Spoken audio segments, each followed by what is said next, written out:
हर हर महादेव। दोस्तों, मंगलवार के दिन आने वाले प्रदोष व्रत को मंगल प्रदोष या भौम प्रदोष के नाम से जाना जाता है। तो आज हम भौम प्रदोष व्रत कथा का श्रवण करेंगे। तो जैसा कि एक नगर में एक वृद्धा रहती थी, उसका एक ही पुत्र था। जैसा कि वृद्धा की हनुमान जी पर गहरी आस्था थी, वह प्रत्येक मंगलवार को नियम पूर्वक व्रत रखकर हनुमान जी की आराधना करती थी। एक बार हनुमान जी ने उसकी श्रद्धा की परीक्षा लेने की सोची। तो जैसा कि हनुमान जी साधु का वेश धारण करके वृद्धा के घर पहुंच गए और पुकारने लगे, कोई हनुमान जी भक्त जो हमारी इच्छा पूर्ण करे। ऐसा सुनकर यह पुकारना सुन वृद्धा बाहर आ गई और बोली, आज्ञा करें महाराज।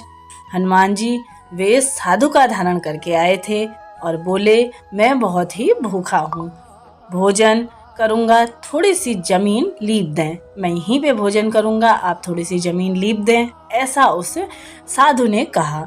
वृद्धा दुविधा में पड़ गई, क्योंकि वह हाथ जोड़कर बोली, हे महाराज, लीपने और मिट्टी खोदने के अतिरिक्त आप कोई भी आज्ञा दें तो मैं वह पूर्ण करूँगी।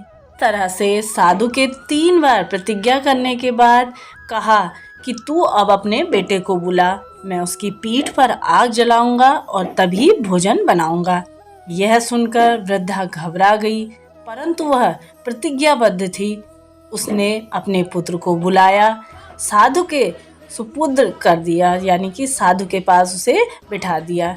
वेशधारी साधु हनुमान जी के रूप में जो वृद्धा के हाथों से ही उसके पुत्र को पेट के बल लिटवा दिया और उसकी पीठ पर आग जलवाई। आग जलाकर दुखी मन से वृद्धा अपने घर में चली गई। इधर भोजन बनाकर साधु ने वृद्धा को बुलाकर कहा कि तुम अपने पुत्र को पुकारो ताकि वह भी आकर भोजन कर ले। इस पर वृद्धा बोली, उसका नाम लेकर मुझे और कष्ट ना पहुंचाओ।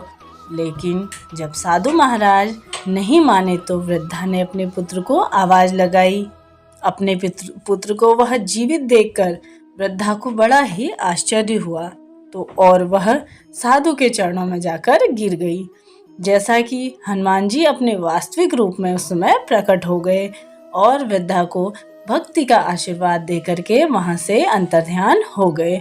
तो इसी तरह जो भी भक्तजन सच्चे मन से और सच्ची कामना से यह व्रत धारण करते हैं, महादेव और बालाजी महाराज जैसा कि हनुमान जी का ध्यान करते हैं, उनकी पूजा पाठ करते हैं, तो वह सभी दुख तकलीफें उनकी दूर कर देते हैं और सभी मनोकामनाएं पूर्ण करती हैं।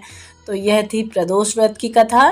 वीडियो उपयोगी रही हो तो वीडियो को लाइक शेयर अवश्य करिए। मिलते हैं अगले वीडियो में, तब तक के लिए नमस्कार।